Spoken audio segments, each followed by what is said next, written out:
Hello, ഇന്നത്തെ recipe ഒരു shrimp balls ആണ്. അതിന് വേണ്ടിയിട്ട് ഞാനിവിടെ ഒരു ഏകദേശം 15 ചെമ്മീൻ നല്ല ക്ലീൻ ചെയ്ത് വെച്ചിട്ടുണ്ട്. ഈ ചെമ്മീൻ ആദ്യം നമ്മുടെ മസാലപ്പൊടികളെല്ലാം ചേർത്തൊന്ന് വേവിച്ചെടുക്കണം. അതിന് വേണ്ടിയിട്ട് എടുത്തു വെച്ചിരിക്കുന്നത് 1/2 ടീസ്പൂൺ കാശ്മീരി ചില്ലി പൗഡറും 1/2 ടീസ്പൂൺ ഗരം മസാലയും 1/2 ടീസ്പൂൺ കുരുമുളക് പൊടിയും കൂടെയാണ്. പിന്നെ ഒരു 1 ടീസ്പൂൺ ജിഞ്ചർ ഗാർലിക് പേസ്റ്റ്. ഇത്രയും സാധനങ്ങളും ഉപ്പും കൂടെ ചേർത്ത് ഈ ചെമ്മീൻ ആദ്യം ഒന്ന് വേവിച്ചെടുക്കണം. ഇത് കുറച്ചൊരു നാടൻ സ്റ്റൈലിലുള്ള ഒരു പ്രിപ്പറേഷനാണ്. ഇതൊരു മീഡിയം സ്പൈസി ലെവലിൽ നിൽക്കുന്നതാണ്. എരിവ് കുറച്ചുകൂടെ കൂടുതൽ വേണ്ടുന്നവർക്ക് കുരുമുളക് പൊടിയുടെ അളവ് കൂട്ടിക്കൊടുക്കാം. മുളക് പൊടിയേക്കാളും നല്ലത് കുരുമുളക് പൊടിയുടെ അളവ് കൂട്ടിക്കൊടുക്കുന്നതായിരിക്കും. പിന്നെ ബാക്കി നമുക്ക് ഇതിന് ആവശ്യമായിട്ടുള്ളത് ചെറിയ സവോള കൊത്തി എരിഞ്ഞെടുത്തതും, പിന്നെ ഒരു 1/2 ടേബിൾ സ്പൂൺ കോൺഫ്ലവർ, പിന്നെ കുറച്ച് മല്ലിയില. ഏറ്റവും ലാസ്റ്റിൽ ഇത് വറക്കാൻ വേണ്ടിയിട്ട് എണ്ണയും ബ്രെഡ് ക്രംസും മുട്ടയും. അപ്പോൾ ആദ്യം ഒരു പാനിലേക്ക് നമുക്ക് ഈ ചെമ്മീനും 1/2 ടീസ്പൂൺ കാശ്മീരി മുളക് പൊടി, 1/2 ടീസ്പൂൺ കുരുമുളക് പൊടി, പിന്നെ 1/2 teaspoon garam masala, 1 teaspoon ginger garlic paste, ഉപ്പ്, ആവശ്യത്തിന് ഉപ്പ്, ചെമ്മീൻ വേകാൻ ആവശ്യമായിട്ടുള്ള വെള്ളം കൂടെ ചേർത്ത് ഇതെല്ലാം ഒന്ന് മിക്സ് ചെയ്യുക. അതിനുശേഷം ഇത് ഒന്ന് മൂടി വെച്ച് നമുക്ക് വേവിച്ചെടുക്കാം. ഇതാ ഇപ്പോൾ ആ ചെമ്മീനൊക്കെ നല്ലപോലെ വേവിച്ചെടുത്തിട്ടുണ്ട്. ആ മസാലയൊക്കെ ഇപ്പോൾ അതിലേക്ക് അങ്ങ് പുരണ്ട് നല്ലപോലെ പിടിച്ചിട്ടുണ്ട്. ഇനി ഒരു മിക്സിയുടെ ജാർ എടുത്തിട്ട് അതിലേക്ക് ഈ ചെമ്മീൻ ഇട്ട് കൊടുക്കാം. എന്നിട്ട് ഇതൊന്ന് ഷ്രെഡ് ചെയ്തെടുക്കണം. ആ ചെറുതാക്കിയ ചെമ്മീൻ നമുക്കൊരു ബൗളിലേക്ക് മാറ്റാം. ഇനി ഇതിലേക്ക് ബാക്കിയുള്ള ചേരുവകളുണ്ടല്ലോ, അതായത് സവോള ചെറുതായിട്ട് കൊത്തി അരിഞ്ഞത്,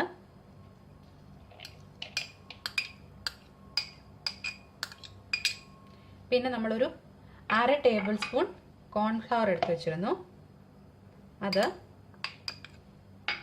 പിന്നെ മല്ലിയില, ഇത് ഇത്രയും ചേർത്ത് ഇതുമായിട്ട് ഒന്ന് മിക്സ് ചെയ്തെടുക്കാം. ഇവിടെ വെച്ചിട്ട് ഇതിന് ഉപ്പുണ്ടോ എന്ന് നോക്കിയിട്ട് വേണമെന്നുണ്ടെങ്കിൽ ചേർത്ത് കൊടുക്കണം. ഇപ്പോൾ ഉപ്പൊക്കെ കണക്കാണ്. ഇപ്പോൾ അതെല്ലാം നല്ലപോലെ മിക്സ് ആയിട്ടുണ്ട്. ഇനി ഇത് നമ്മുടെ കൈ കൊണ്ട് ചെറിയ ബോൾസ് ആക്കി എടുക്കണം.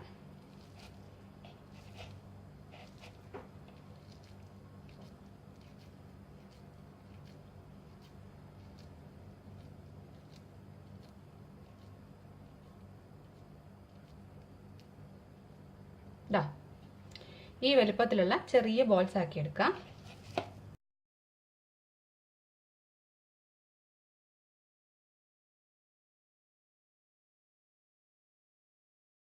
ഇപ്പോൾ ഇതെല്ലാം ചെറിയ ഉരുളകളാക്കി എടുത്തിട്ടുണ്ട്.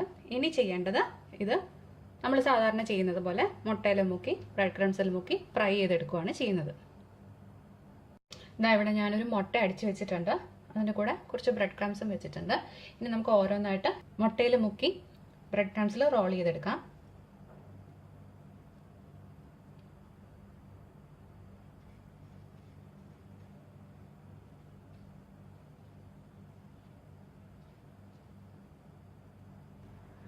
ഷ്രിംപ് ബോൾസ് എല്ലാം ഫ്രൈ ചെയ്യാൻ റെഡി ആയിട്ടുണ്ട്. ഇനി ഇത് നമുക്ക് ഫ്രൈ ചെയ്തെടുക്കാം. പാനിലേക്ക് വെജിറ്റബിൾ ഓയിൽ ഒഴിച്ചു കൊടുക്കാം. എണ്ണ ചൂടായിട്ടുണ്ട്. നമുക്കിത് ഓരോന്നോരോന്നായിട്ട് ഇട്ട് കൊടുക്കാം. ഇത് ഞാൻ മീഡിയം ഫ്ലെയിമിലാണ് വെച്ചിരിക്കുന്നത്. ഒരു സൈഡ് ആകുമ്പോഴത്തേക്ക് ഒന്ന് തിരിച്ചിട്ട് കൊടുക്കണം. ഒരു ഗോൾഡൻ ബ്രൗൺ കളർ ആകുമ്പോഴത്തേക്ക് നമുക്ക് എടുക്കാം.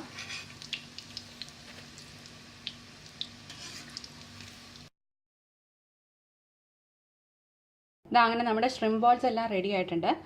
ഇത് കുട്ടികൾക്കൊക്കെ നല്ല ഇഷ്ടമാവുന്ന ഒരു റെസിപ്പിയാണ്. ഇതുപോലെയുള്ള കൂടുതൽ റെസിപ്പികൾക്കായിട്ട് എൻ്റെ ചാനൽ സബ്സ്ക്രൈബ് ചെയ്യാൻ മറക്കരുത്. അപ്പോൾ ഇനി വീണ്ടും കാണുന്നത് വരെ ബൈ.